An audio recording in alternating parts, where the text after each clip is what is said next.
So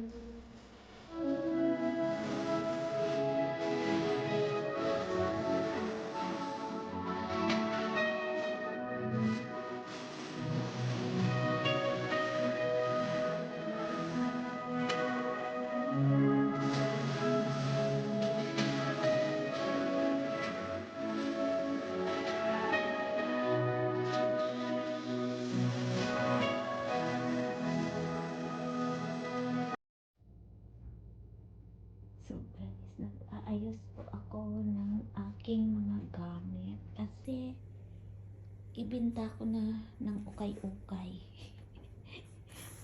Yan guys is raining. Rain po. Yan, maganda, di ba?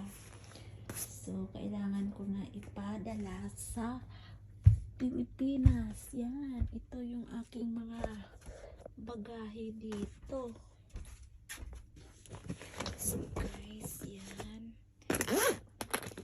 Hindi ko alam kung anong mga laman nito. Mga ukay-ukay ko ata yan. Mga damit ko to.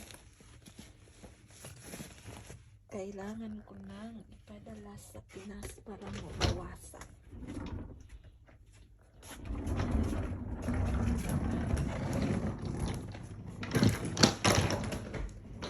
So yan guys, oh.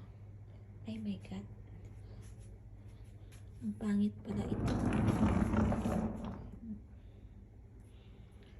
So guys, ang aking mga ukay-ukay ipapadala ko na. Yan. Ang aking mga grocery. Ano ba ito? Tissue.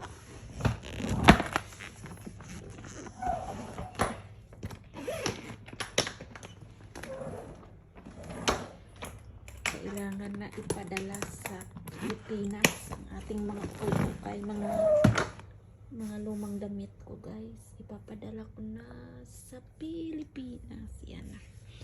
Madami pa doon sa loob. O yan pa yung mga malita. Malaki. So yan.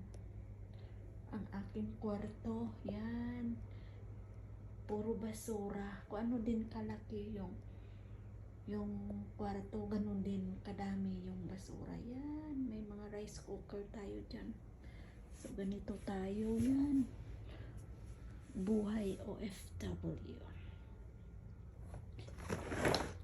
So tingnan natin kung ano dito sa loob, kasi pangbigyan na natin yung mga nangangailangan ng damit.